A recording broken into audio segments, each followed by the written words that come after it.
আসসালামু আলাইকুম, কেমন আছেন আপনারা সবাই? আলহামদুলিল্লাহ আমরা ভালো আছি। তো আমি তো সকাল 6টা বাজে ঘুম থেকে উঠছি, এখন ঘুমিয়ে পড়ে যাচ্ছি।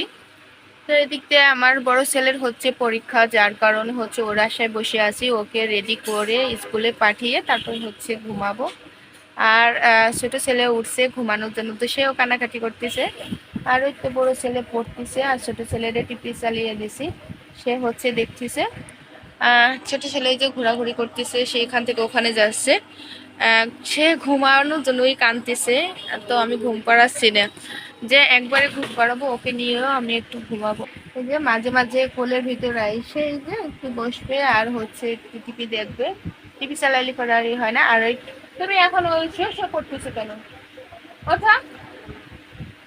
আর পড়তে দিলে পরে বসে থাকা লাগে নাই, পোলাপান যেই দুষ্টুমি করে।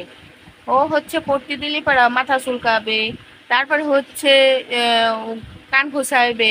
মানে পড়তে গেলে পরে ওদের যত বাহানা, ওদের বাহানার তো শেষ নাই। ওই দেখো, পড়তে দিছি, ও হচ্ছে শুয়ে পড়ে, মানে বলবে না, মনে মনে পড়বে। মানে মুখ দিয়ে একটু জোরে জোরে সরবে সরবে পড়বে, তা পড়বে না। চুপ করে বসে বসে দেখবে আর পড়বে। মনে মনে পড়ে, কেমন পড়ে আল্লাহ জানে। ওইরকম কি করবে, দেখেন না, শুয়ে বইসে গৌড়িয়ে কি যে করবে। ও যে ঠুকি বইছে, দেখেন ওর চাদর, বিছনার চাদর টুকু ঠিক আছে নাকি দেখেন তো, দেখেন অবস্থা বুঝছেন। এই লোক পড়ালেখা করে এখন যে, এখনকার যুগের ছেলে মেয়ে মানে পড়া যা চুরি করে। সকাল 6টা বাজে উঠছি, আপনাদের ভাইয়া গেছে ডিউটিতে, তাকে হচ্ছে রান্না করে ভাত টিফিনে ভরে দিয়ে তারপর হচ্ছে এই যে বসে আছি, ঘুমিতে পড়ে যাচ্ছি, চোখ ভেঙে আসতেছে, কিন্তু ঘুমাইতে পারতেছি না। ঘুমাবো কিভাবে? আর এই তো ছোট ছেলেটা উঠছে সকালবেলা, আর ওকে আর ঘুম পাড়াই নেই, ভাবছি যে রামেনকে একবারে পাঠিয়ে দিয়ে তারপরে ঘুমাবো, না হলে তো আর আমি ঘুমাতে পারবো না। আর সময় যেন কাটতেছেই না, আর আধা ঘন্টা আছে। তো ভাবলাম যে আপনাদের মাঝে একটা ভয়েস ভিডিও দেই, অনেকদিন হয়েছে আপনাদের মাঝে ভয়েস ভিডিও দেওয়া হয় না।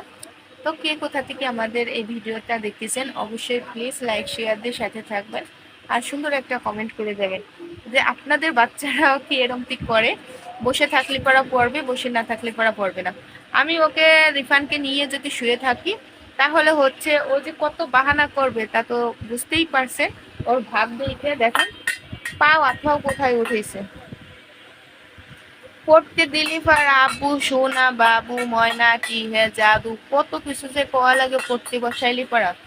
আর যখন আর টিভি দেখলে পড়া, তখন আর কিচ্ছু বলা লাগে না। আপনি তখন যদি বইকে যদি ধুয়েও দেন, তাও সে টিভির দিকেই নজর থাকবে।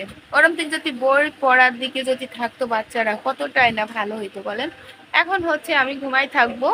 এখন কি বয়স কম হয়েছে দেখেন, কত বড় হয়েছে। এখন কিন্তু নিজের একা একা পড়ে, তারপরে হচ্ছে নিজের কাপড় চুপড় পরে স্কুলে চলে যেতে পারে পরীক্ষা দিতে দেওয়ার জন্য। ওই যে আমার মাথায় টেনশন খেয়ে ও ধীরে এসএসসি যাবে, তারপরে হচ্ছে দেখা যাচ্ছে যে পরীক্ষা শুরু হয়ে গেছে, তখন ও যাবে। তো এই টেনশনে আর আমিও ঘুমাইতে পারি না, আর হচ্ছে এরকম বসে থাকা লাগে। কি করতেছো? পড়ে নাকি? ওইভাবে পড়ে? এই এই এই ওভাবে পড়ে, ওভাবে পড়ে, ওভাবে করে পড়তে দেখছো? দেখেন তো, পাও নামাও। কোন উপরে পাও হয়, কোন উপরে পাও হয়। ভাল লাগে না। এত বড় হয়েছে, এখন নিজের বুঝ বোঝে, এখন নিজের পড়া পড়বে, তা থুয়ে এরকম থেকে আমার বসে থাকা লাগবে। এখন কি অবস্থা, ঘুমিতে চোখ ভাঙ্গে আসতেছে অথচ ঘুমাইতে পারতেছে না। অবশ্যই কমেন্টে জানাবেন। ভালো থাকবেন, সুস্থ থাকবেন, আল্লাহ হাফেজ।